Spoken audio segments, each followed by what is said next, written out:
everyone. Welcome to day 7 of our 100 Days to 100 Doors journey. My name is Yang, and today we're going to do our daily update with a special surprise at the end. So stay tuned. So for yesterday, what I did a lot is I actually screen a lot of deals that coming through emails and sign up for more email to get on more email lists. So this is one of those like free things, right? That if you're new to multifamily, there's some free thing that you can do. Sign up for email lists. So I signed up for a couple of email lists on a new market that we're looking at. And so for today, what I am doing is unfortunately more bookkeeping and also more deal screening on my end.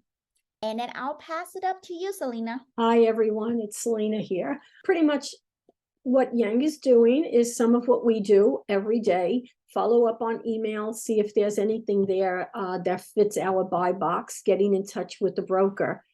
So I had a couple of those yesterday, but in addition, I've had some calls to brokers where we are looking at a deal, but when you first get it, you don't get all the information you need. So there's always going back to them and trying to fine tune all that information so that Dawn and Emily can do the proper underwriting. So that's it for me, staying in touch with them on a constant basis. Okay, hand it over to Emily. Hey y'all, Em here. So yesterday I was able to finally underwrite some new properties. Super excited about that.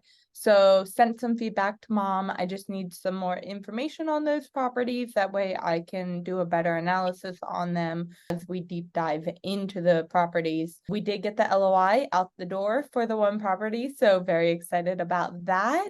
And then today it's just going to be some more underwriting on my end, getting answers back from the brokers on the properties I looked at last night, but then also looking at a couple new properties. So mom's doing a great job of filling my pipeline with properties to analyze. So that's what it's going to look like for me. So over to you, Dawn. Hey there, Dawn here. And same thing as Emily, mom is doing a good job on our end also at filling up the pipeline. So I've got a bunch of things to look at. Yesterday was doing a beginning dive on a 160 unit. So it was kind of really getting in there. Here's what happened. So just so though, you know, like sometimes as you're going through your analysis, my analysis, I believe might have a little bit of a glitch somewhere because it was like lit up as a very, very, very good property. And, you know, unfortunately, that doesn't normally happen at asking price to be a very, very, very good property. So I know there's probably a glitch somewhere. I may have to redo my analysis, and that's how it goes. I would have done it at that moment, but I had to get ready for back to school night for the kiddos. So today will be more analysis and going deeper on that one and probably adding another one in, which I'm always excited about. And then we have a little asset management on the other property that we have today as well. So that is what's going on in my world. And I'll send it over to Chris. Hey everyone, this is Chris. So I am focusing. Yesterday, I talked to a tremendous number of people. So I'm playing a bit of catch up now. I'm trying to balance my day job with this job. And honestly have cried today. I'm a little overwhelmed. So I will be focusing on getting this LOI out, which we are really excited about. And we will stay tuned to hear how that goes because it's a good property. I did have the pleasure of speaking with a gentleman down in North Carolina who seems like he's going to be a great contact on a really interesting property down there. And trying to do all the things. So I'm going to sign out now because I've got to get these things done. But what you'll see in this process, we have a lot of irons in the fire and we're trying to balance a lot of stuff. And it takes a tremendous amount of work and discipline to stay focused so that we can come up with investment opportunities that are really good ones for all of us.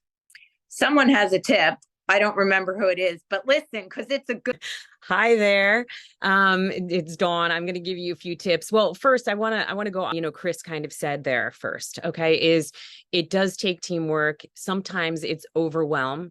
You know, I've got 2 small kiddos trying to get them to school, soccer, back to school night. I still work part-time as well. and this in the business. It's not always easy, but that's teamwork. And we have each other's backs and we help each other. And that is what it's about. It's teamwork and always having each other's backs and allowing yourself to be vulnerable, because we're all going to have times where it's not going to be as easy as we want it.